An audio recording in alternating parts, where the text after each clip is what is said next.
Yeah, look, I was just chatting with Dan from Type 40. And he's doing a show tonight I really want to go on. And he invited me. It's like, no, fuck, we can go. No, on Facebook, like, I'm talking about James Bond. Love James Bond. Like, oh, fuck me. Love James Bond. Oh, you've no idea, right? You've no idea. And all James Bond, right? I literally love James Bond. I would say the same. I love more James Bond than I do Doctor Who, right? Because the last, 2017 onwards been cack, right? What do you want out of me?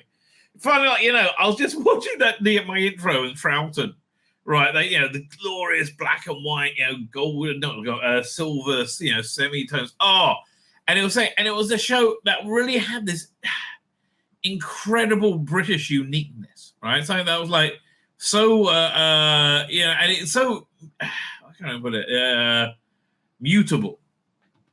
But you got to have that, like, that weird, like, contradictory, anti-establishment authority, right? An authority figure who's anti-establishment, essentially, right? That's who's brilliant, right? But he's an authority figure that's anti-establishment. So you have the two things pulling against each other. And it just makes this insane magic net. It really does. And now it's just like, oh, Shooty Gat was stunning and brave because he's black and likes to suck dick. I'm like, Delia, your stories are boring, mate, right? I kind of like the little sluggy one, but it's kind of dull. It wasn't Talon's Wing Chiang, right? No, it was pretty dull. I mean, like, I think you can say that of the Shooty era.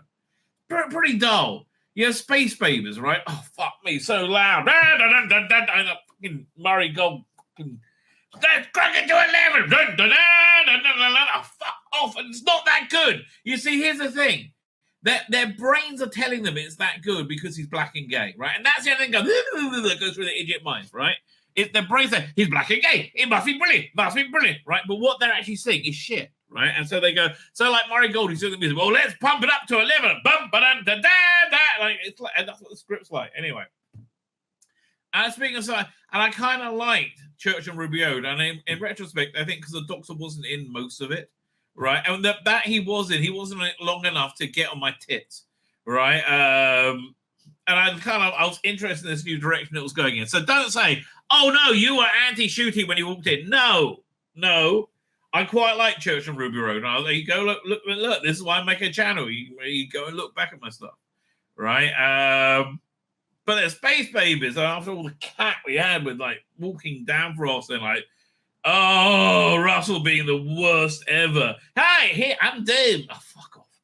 Oh, God, everything's been a relentless kick in the balls for the last, I don't know, how many years? That's what it's like being a Doctor Who fan. You're, like, relentlessly kicked in the balls by the thing you love. No! Blah! Blah! Oh, surrounded by, like, this little hornet's nest of a little pussy boy cunt. That's not for you. That's not for fucking anyone, you dumb cunt. Nobody wants to see it. The ratings don't mean that. Yes, they fucking do. Ratings do mean something. Oh, anyway. Tell you, if I were their parents, we wouldn't be having this trouble. Anyway. What was up to? Shooty Cat was shit as Doctor. And he is. Oh, yeah. His episodes are basically bland, boring, and stupid. Right. Oh, look, there's babies. Oh, no, it's a fuck. And, like, I mean, that was actually,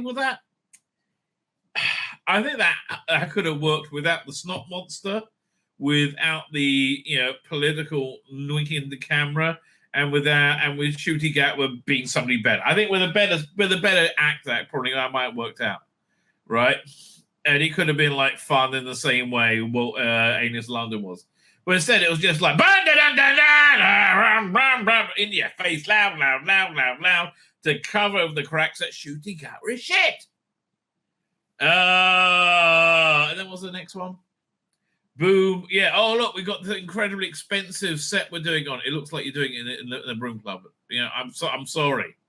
Right? You should have just gone to a fucking quarry. Dumb cunts. I mean, like, really? And I'm saying this because I love, right? But really, they should have just gone to a fucking quarry. and then the whole like I hate religion thing is like fuck you straight, fuck, right? But recently it was an episode. It was okay. You say okay, Space Papers. If it was a good doctor, it'll be like it'll be okay. It'll be a 6 out of 10. But it would be a 6.5, right? But no. Then you got the bullshit of him crying and like walking into a minefield and getting his assistant to walk into a minefield, right? And she's just not dressed hot enough. But anyway, that's a different story. It's I mean, can't they go to a space casino where they got to dress up? He gets to dress up all the fucking time. She's always like in like dungarees. What the fuck? I've been cooped up for a few days. That's basically what I'm trying to tell you. Anyway, Space Babies. What's enough to spare? I can't give a fuck. I'll look it up at episode guide. I've been watching Megapolis. Fuck me. That is epically awful. Like there might be some people pretending they like it to sound intelligent, but they're stupid people, right? Fuck me. It's awful. I mean, this was like Razzie bait. It is like ultimate Razzies because it's really genuinely awful, right? I can't really express how bad. I mean, it's like, and it costs $120 million. And it's awful, right? It genuinely is awful, right? Awful. Okay, Devil's Court. I missed out Devil's Court. Oh, fuck me. That was a dumb... I mean, again, okay idea, horribly realized. Again, if they cut out all the bullshit and done a story and it was a doctor crying for once instead of every fucking week, it'll be a 6 out of 10. That's on par with that Matt Smith one where the dolls come to life. Okay, about that. Right? It's nothing to sniff at. But, like, that's without the drag factor of shooting Gatwa and the gay shit all the time. Right? So I'm just saying this era is not the 73 yards. Oh, great sound, man. Fuck it. It all falls down. What? Yeah. No, we don't. We have no fucking... Halfway through, we have fucking no idea what I'm doing.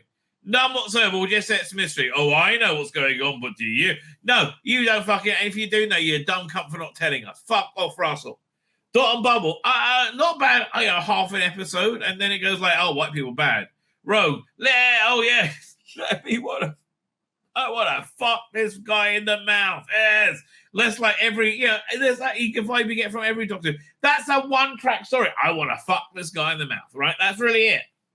Then the Legend of Ruby Sunday and Empire Death, the lowbrow shit they took on Pyramids of Mars. I'm sorry. It's not been a good season. It's not been a good era. I quite like Church of Ruby Road. Anyway, how do I get onto that? I don't know. Rosh Hashanah, Jewish New Year. Like first thing, the Absolution that worked, thank you. But then Jodie Whittaker, why? I don't want to buy more. Lost Sideman story for 5th Doctor. This sounds like a really bad idea, right? I'm really look. This is the original origin of the Sideman, which is meh, and the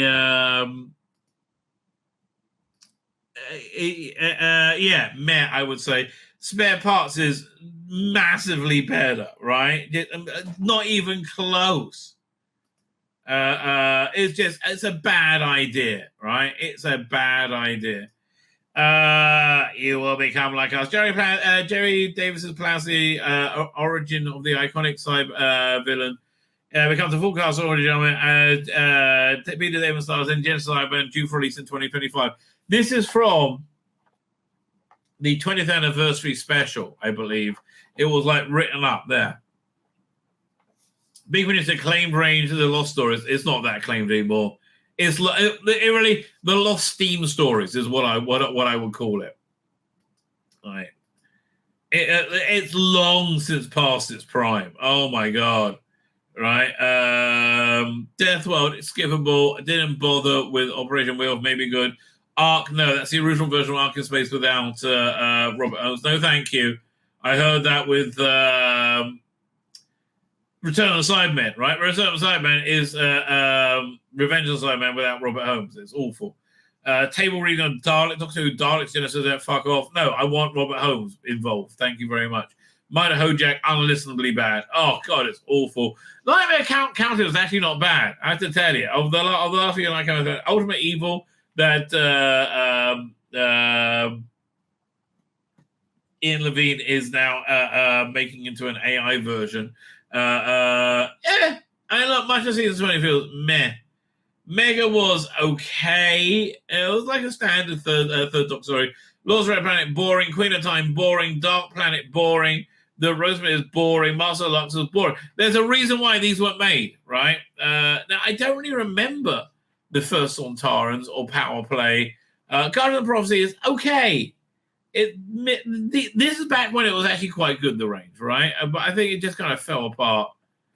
I think Nightmare County was a bit of return to form for it, but basically it fell apart around after these ones, right? The Elite, Hexagoria, which I don't remember. I remember be good, and the Children of Seth also very good, right?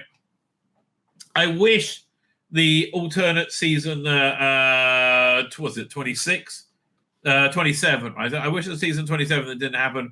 Their realization that it was better. The Lost Stories was hampered in many ways, not least whereby what's her name?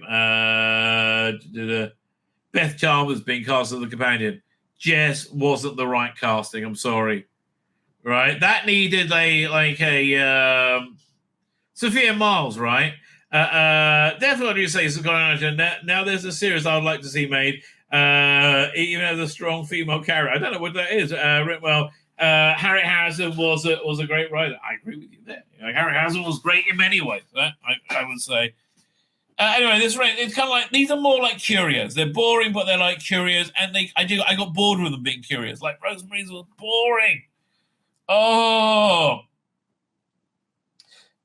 these two were good. I wish the Lost Season 27 stuff was there, was better, but it wasn't. Again, the Fourth Doctor set is an interesting foe from the future. It's a curio, but you go, oh man, Talons of Weng Chiang is so much better. Like, not even close, right? Not even close. Second Doctor set is fun, as is the First Doctor set. And then, the original ones were the best, right? Even though they kind of ran out of steam pretty quickly here with the Colin Baker ones. Mainly curios very, very quickly, right? Nightmare Fair is great. I always enjoy Nightmare Fair. Mission Magnus is cringe awful. Leviathan is pretty bad. Hollows is excruciating. Paradise Life is okay. It's not really developed enough. Point of Entry is okay. It's okay, but and Macros and the Song of Anatra, they're all like, they're ideas that weren't really developed, and it kind of feels that way, right? Anyway, so that's the acclaimed range. So this fits in perfectly, right? It takes the ideas proposed during the classic era and show and adapts them to full-class audio drama. The next release in this range reveals the original Sidemen, the greatest enemies of the genesis of the Sidemen. Again, Spare Parts is way better. The story comes from the mind of one of the creators, Jerry Davis, who the writer who Kit Pedler first designed the Mondosian monsters. Yeah, it's basically like a Princey, as I go. And he's the last person. Oh, was it? Details of the adventure was printed in the Sidemen book. Yes. Now the story has been adapted by David K. Barnes to the full cast audio drama. That's where it was assigned, because I remember it was an Andrew Skiller illustration. Right? If it's Dr. Janet Fielding, Sarah Sun, and Matthew Waterhouse as companions. I will read it again and then I'll give you a more idea, right? But it's probably not going to be very coming like. Yes, it's all about royalty. A king lies dying in his castle. The eldest son, Prince Sivian, is an artist with no design to everything in the world. Prince Daga toils in a laboratory dedicated to saving the dying people from extinction, and they will all burn unless he succeeds, right? And when the TARDIS arrives, the crew finds the help. But yeah, again, it's so much worse than Spare Parts, right? Oh, so much worse. So I would say give that one a miss. Maybe look, want to hear a trailer, okay? So also we got more of them. They get their biggest adventure yet. Hook Light. Well, at least that the name of the box set is unique to that book set. So that's actually normally bodes quite well. So the Fifth Doctor, Tegan, Sarah, Matthew Waterhouse have faced many challenges in their travels across time and space, but the greatest quest of their lifetime lies ahead. Hook Light is a 12-part story. I like that already. Told across 2 box scripts, all scripted by Tim Foley. He's got form of doing good stuff like this. Actually, this actually looks so vast, multi-layered story. I'm sold on this one, right? Already, well done. Multi-layered story that spans different planets, times, galaxy of new characters and monsters. The regular Fifth Doctor adventures are joined throughout the entire saga by 2 very special guests. Sylvie Emery. Oh, she's very good. I like Sylvie Emery. Who plays the character Dr. Kasika Miles, and Kirian Boo, House of the Dragon, Doctor Who Oxygen, as Buccaneer pilot. I don't know who he is. Okay. Part 1 contains 6 episodes across 2 discs for release in 2025. And that's April 21 and then May. That's pretty good. How much are they going to be? Oh, doink. I mean, they really sold me on this one. I'm surprised. $26 for a 2 disc is a bit it's a bit outrageous, isn't it? Blimey. On download. For 2 discs, really? Okay, so you get the extras disc. Fine. But still, sounds a bit much to me. I'll probably get it though. It sounds pretty good. When the TARDIS runs aground in an ancient realm of mourning, the Doctor learns that a powerful force has re-emerged. A lamp filled with a mystical substance known as Hook Light has been discovered, and this could mean the end of everything. A quest begins against the force of the chaos and encompassing many new friends and foes without their ship and without each other. Okay, this is sounding better in a minute. The time travelers are tested on their journey to the Dark Forge, and not everyone will survive. This sounds like a really good old-fashioned Bill Hartnell multi-part script, right? Well, I mean, like longer one. But it sounds like the Romans. It's got that real feel to it, but like transposed with the fifth. I'm really up for this. Writing Foley says David has written as excelled himself, writing this sprawling, lyrical 6-hour tale packed with new characters and loads of. I like this season-long idea. Okay, it's a bit pricey, but you have sold me on it, right? So well done there. So this is interesting. Well, they're doing this with Zygons, right? And they really should be calling this. They should make it like a monsters subheading. Planet Crinoid. Reece Smith makes his big debut in Planet Crinoid, a brand new horror series set in the Doctor Who universe beginning April 25. I'm not sold on this one though, right? It's like for me, it's either got to be sort of unmissable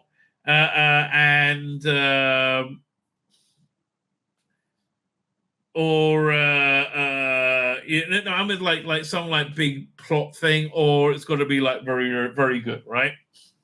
Which you saw I like the story structure of the Fifth Doctor, that 12-part one. I think it's a good idea, so I'm on board. But this seems like okay, fine.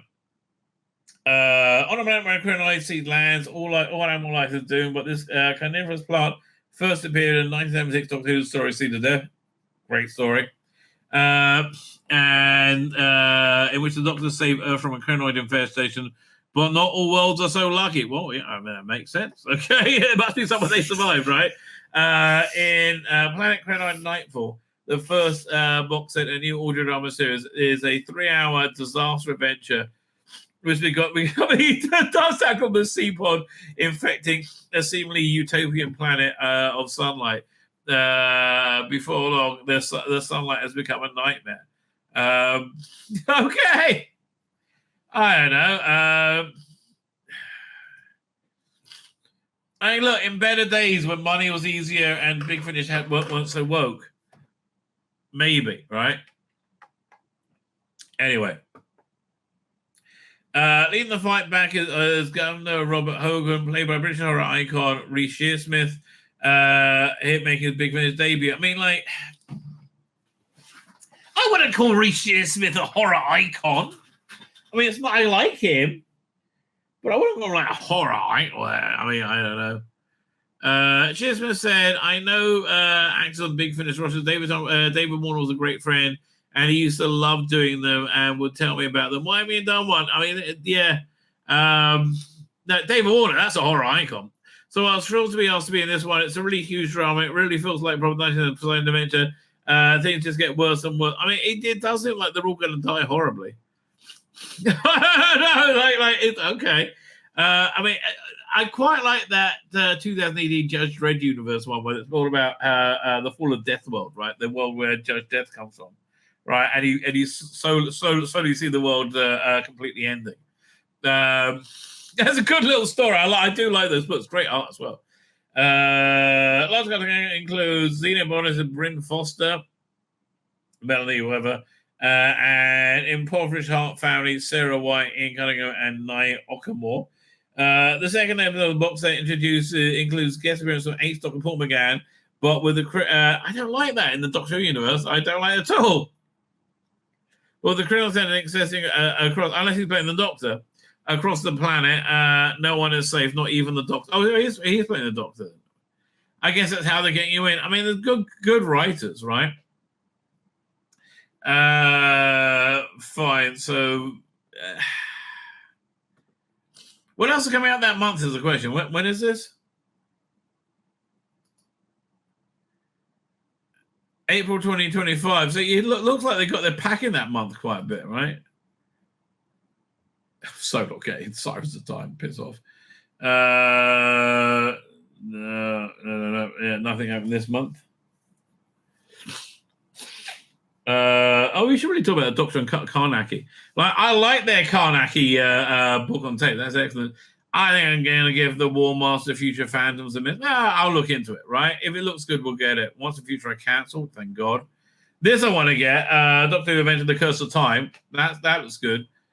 Deadly Strangers. This is audacity. I don't want to know. Leave me alone. Oh, she's the worst character ever made. Benny, I'm out of this War Doctor one. I'm getting there. This looks good.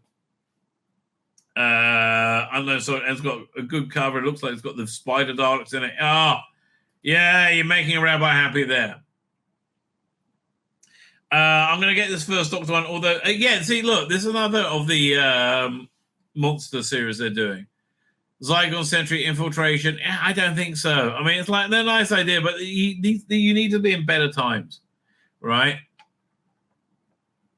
For us to take a punt on you, you really need to be in better times. Like Future Doctor, exactly. No. Right? Vamp PD, so not interested. Like, they have a sale on there, although Avon Terror Aspect I like, but it's read by Asta Locke. I don't really see it. I generally speaking like the third Doctor ones. I see what they do. I master. No, call me master. No. Torchwood, I'm out of. Riversong, Borders. Yeah, so no, I'm not getting the Cyberman one. I think you talked me out of that. What are they doing the fourth Doctor in the 14th season? Oh, we don't know. Just Tom Baker. It depends what they're doing with them. Again, I mean, you saw it's like the that fifth Doctor range, right?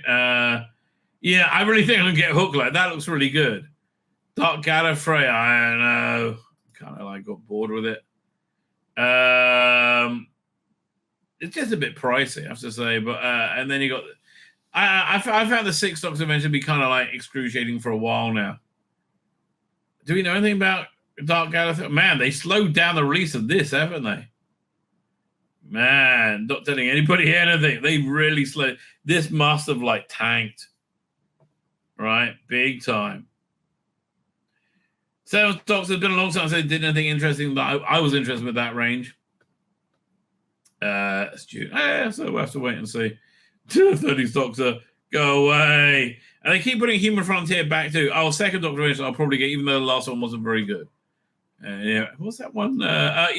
So this again, these are really worth it when they release these Eighth Doctor and Lucy Miller things as seasons. How much do they charge them? $27.99. It's so worth it. Oh, totally worth it. I completely agree. right? Absolutely worth it. I want to look at the Doctor and Karney one. Where is that? Like, let's see if they're going to tempt me with this one, right? Is it out yet? Hang on, what's new? When's that coming out?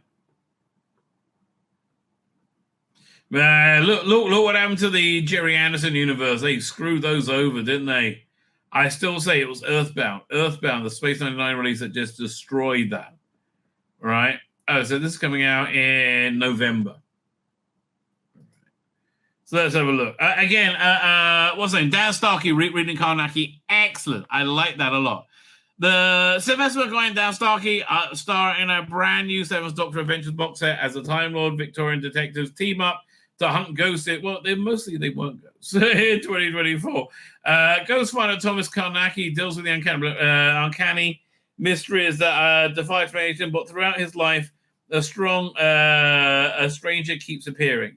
Whether he is an ally or a rival remains to be seen, but one thing is certain: when the Doctor and Karney cross paths, death and danger always come.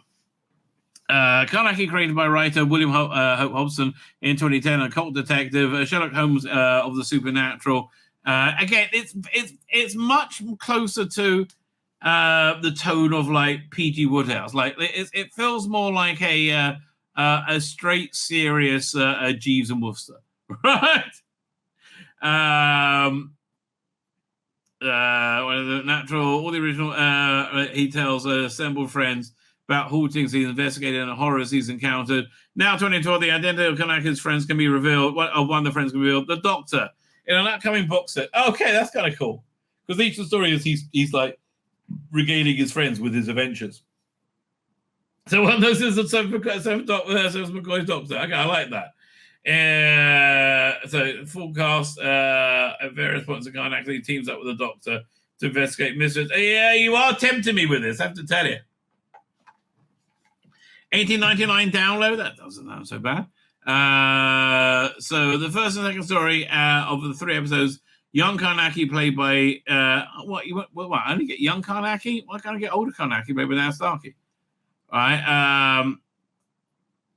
Young Karney played by Joe Jameson, reprising his role from the Paternoster Gang, the Screaming Ceiling. I didn't know that. Throughout the box set, older Karney is played by Dan Starkey, who previously narrated Big Finish Karney, the Ghost Finder. How much is that?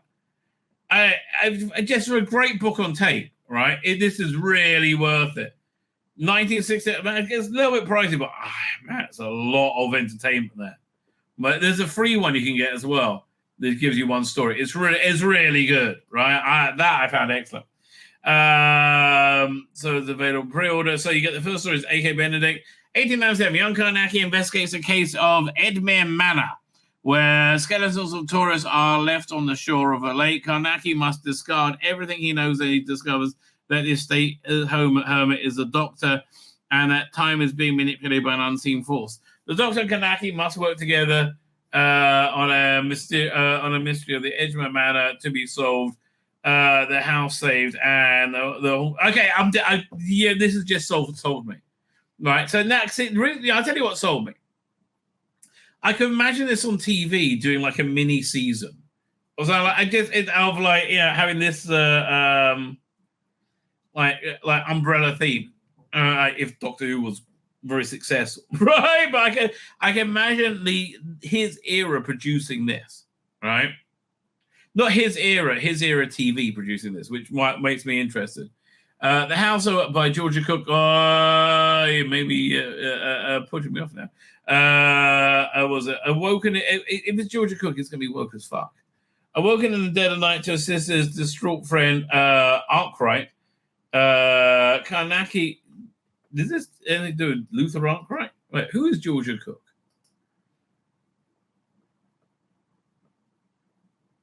All right, so she looks like she's in the woke new writers brigade, right? They throw them like when they want like more diversity, and that's what she's at. I'm sorry. Arkwright. Karney finds himself unexpectedly thrust into a long buried mystery from his childhood, face to face with a man he hasn't seen in years. The Doctor. What is the house and why does everything Arkwright touch transform into some rotting furnishings? And we'll hear. There's going to be some really stupid, simple mystery. Can a man really be haunted by a building? That's put me off now. And Jonathan Barnes, Jonathan Barnes is always pretty darn solid. In the heart of England, 1936, there lies a home for wounded men. It's a strange shadow place full of secrets. Terrible beasts prowl at the grounds as if guarding something dreadful.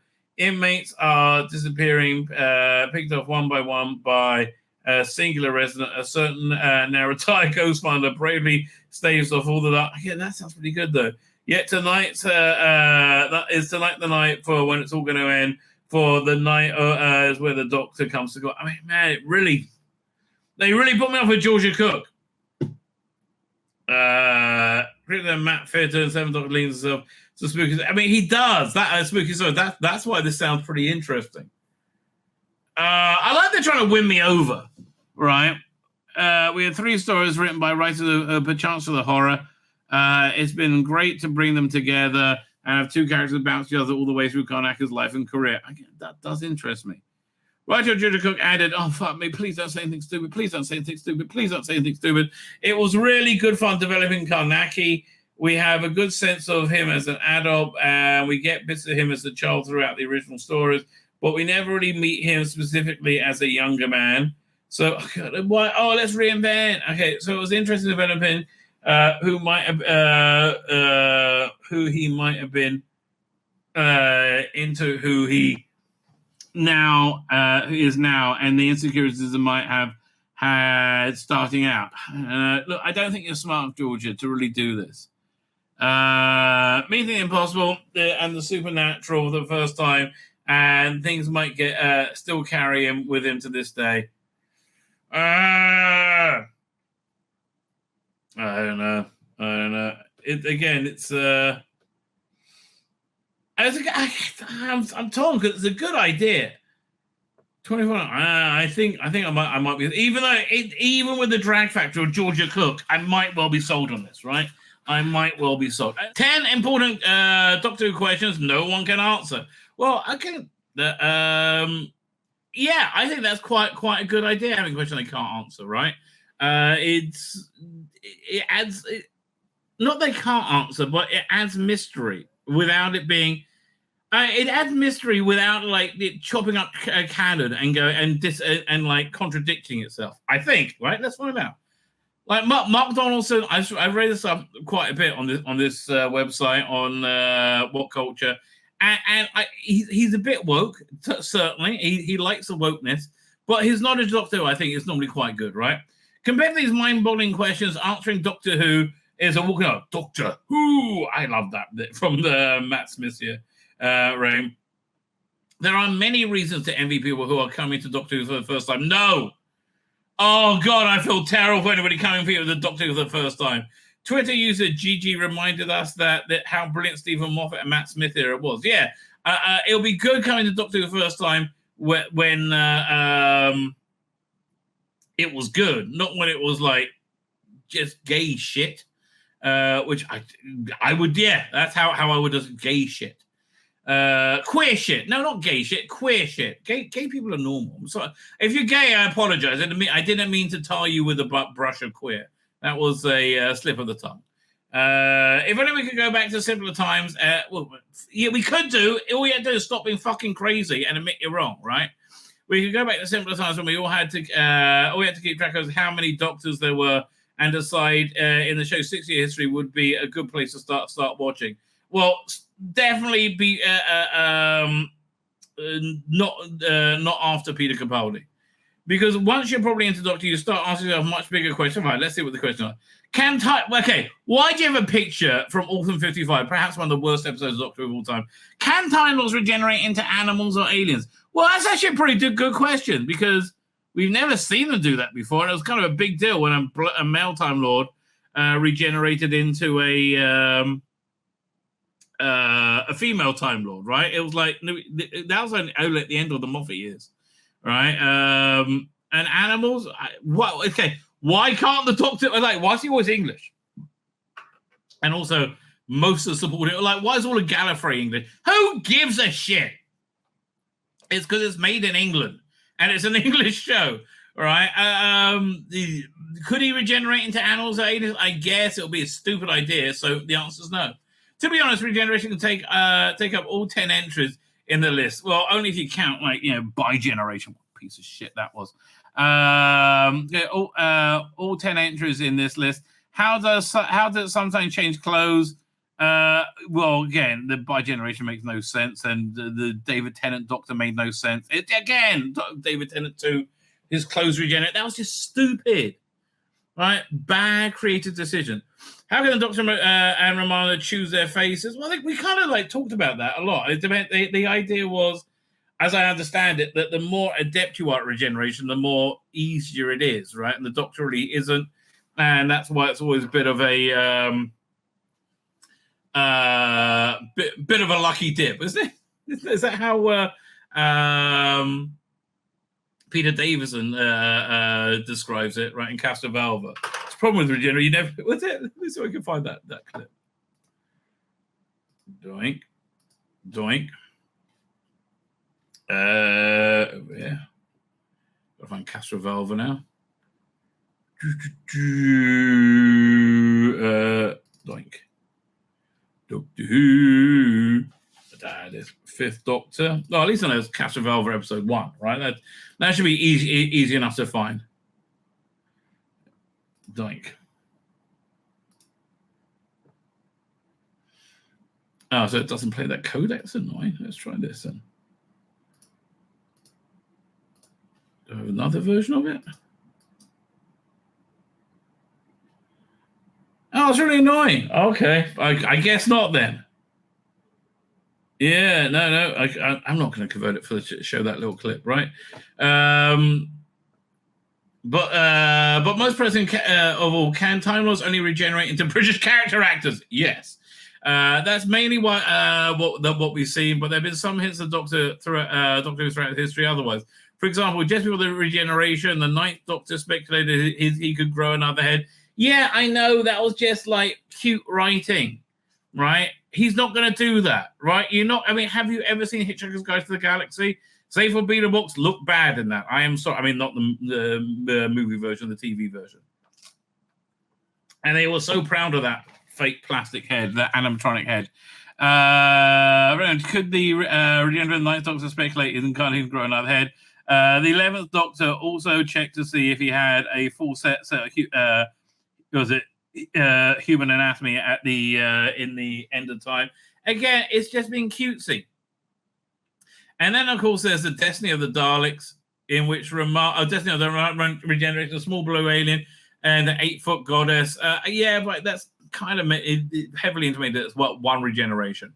So while many possibilities, we'll never get a definitive answer or whether the Doctor can regenerate into animal or alien. Yeah, okay. The answer is yes, he should be, but he's never going to be, right? So we're not going to get a dog-headed Doctor Who, right? Doctor Who. What was life actually like on Gallifrey? Well, I think you kind of got a good feeling for that in Deadly Assassin, right? With Runcible, right? It was basically England of the 70s, right? And now it's England essentially. It's Cambridge or Oxford with it's like Oxbridge with orange skies. Gallifrey has to be more than endless political scheming and studies in the academy, and yet we really see anything beyond that. Sure, the Shabugans. So what's every day like on Dr. Homeworld? What do they eat? The 12th Doctor eats soup in Hellbent. But is it meat or vegetables? What animals are grazing on all that red grass? Did the Doctor's parents grow any crops? Furthermore, again, it's not really that important, is it? Furthermore, Gallifrey is a whole planet. We only ever seen the Citadel. We've never seen what's the word? Arcadia, which looked pretty much like the Citadel. And there's the indigenous Shabugans who live a simple life on land, but that's about it. Okay. Hilariously, it was revealed in Terence Dick's novel, The Eight Doctors, which wasn't very good.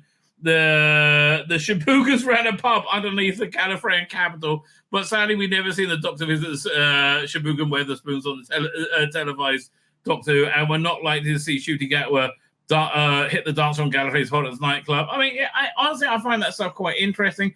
I did like the Star Trek Picard final season I liked it when they investigate like the underworld of Gallifrey, right? I think that underworld was the Star Trek, but like that would be interesting. But I'd rather see Doctor Who.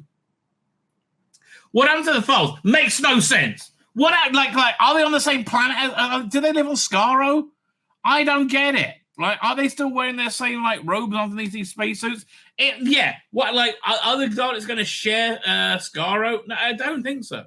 Remember the Foals? Doctor Who does it. The Foals fought a war, a 1,000-year war with the Carlers, which ended up being the creation of the Daleks. We meet the Foals in Terra Nation's first ever Daleks who were back in '63, which is in which the pacifist Skaro narratives were forced to take arms against their old enemies. Years later, the Third Doctor and Joe meet up with a group of Foals. Again, that really made no sense to me at all, right? When they were planning to destroy a Dalek base on Spyro, and after the sex mission, the Foals set off for Skaro, and again, we're never heard of again. Is there more than one Skaro, maybe? The 1988 reference guide, the official Doctor Who and the Daleks books, claims that the Foals abandoned Skaro at an undisclosed point in the events of Planet of the Daleks. Well, that does make sense, right? While this has never been confirmed on screen, again, who cares?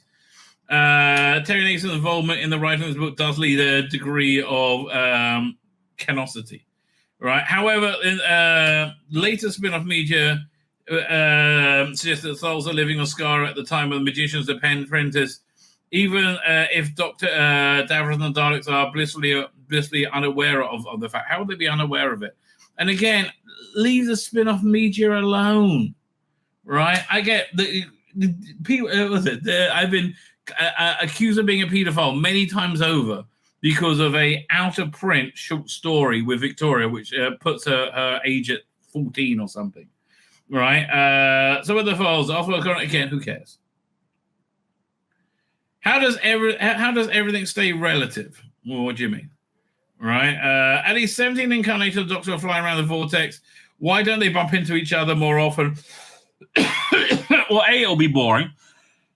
And B, there's some Blinovich limitation effect or something. Why don't they bump into each other? Not only that, but why does each incarnation of the Doctor and the Master meet roughly chronological order? I know, I like that. One potential answer comes from Flux. Fuck off! Flux isn't canon. Leave me alone. With a physical embodiment of time warns the 13th Doctor about an upcoming battle with the Master. Flux built on Stephen Moffat's idea. Somehow time was a sentient force. No, it didn't. It was just bullshit, right? It was a bullshit idea Chibnall had when it was a 17-year-old, I think. And it remains shit. It's why River not shooting the Doctor at the late Silencio caused the fabric of time and space to break down. So is this the answer? Being more powerful than even time was keeps everything on the correct path? No. I mean, again, it's a bit, yeah, I mean, I did like, there was a good comic book from Doctor Who magazine, comic strip story, where you had this, the Capaldi Doctor meet the Delgado Master, right? They do that more on, like, Big Finish.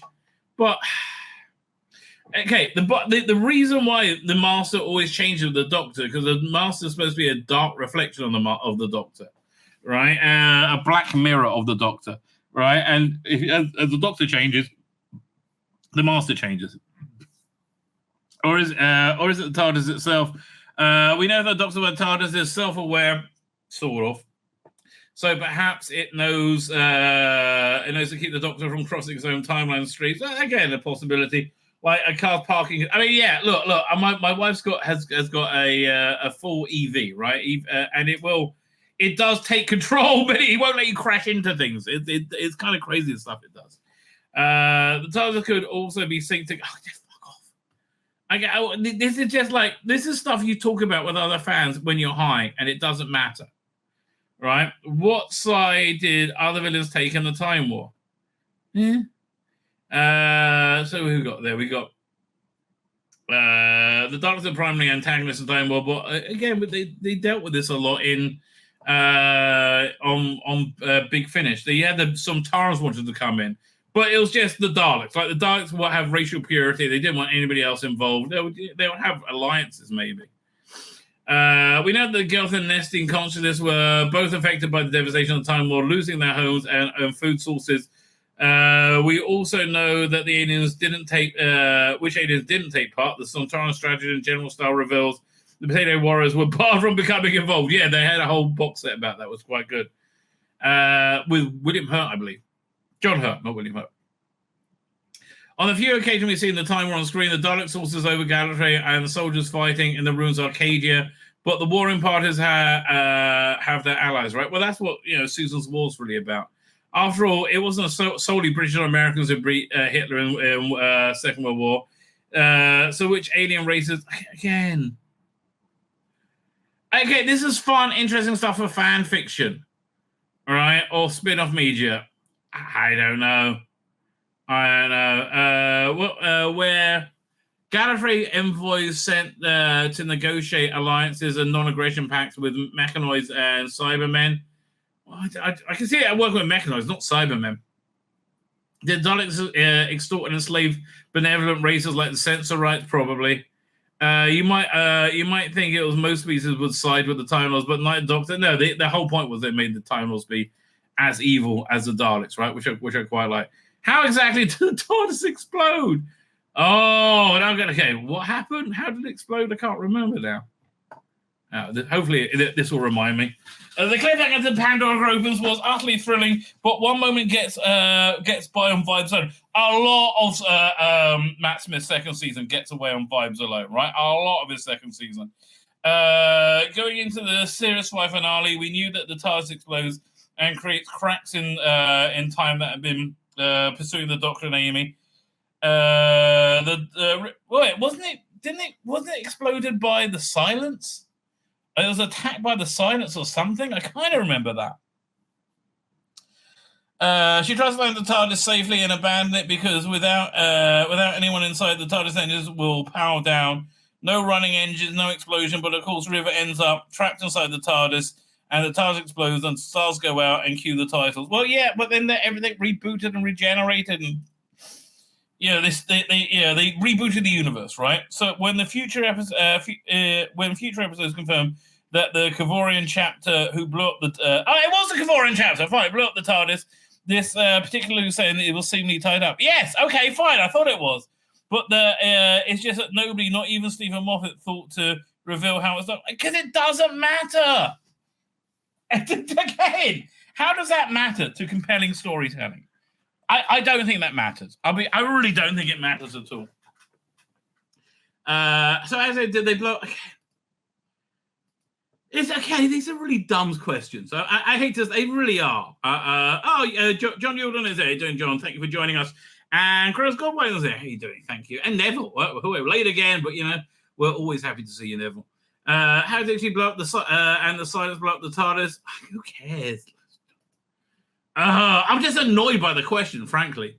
Is the Doctor and Virgin? Fuck. Okay, no, and fuck off. Right? Just leave the Doctor's bloody sexuality alone, for goodness sake. The Doctor's virginity is quite complicated metaphysical. No, it's okay. Fuck off. I'm not even gay. Not even reading that. Leave me alone. How much of the universe is still standing? Well, again, I don't view anything happening after Capaldi, so all of it. I think the flux was a plot hole. It didn't really matter because they forgot about it almost immediately. Is there any wonder, to quote the 15th Doctor in Space Race, the universe is knackered babies? Okay. God, I hate the current era. Can you kill a weeping angel? Well, that is finally, that's a good question. But again, it's something for this is for spin-off media, or they'll make a good episode. Can you kill a weeping angel?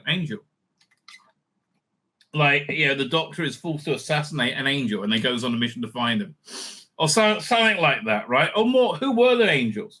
Yeah, and again, I think Keeping the Mystery was good, but I loved at the end of Time, right? The end of Time, you had like Timothy Dalton's Rassilon, and they were the Doctor's mother, who was intimating, and somebody else was covering their faces, indicating that they were going to become the angels somehow. And I like that, right? I like that. What they did to Weeping Angels in the Whittaker years was just, when they basically became a taxi service, they depowered them. But can they be physically killed? That's a good question.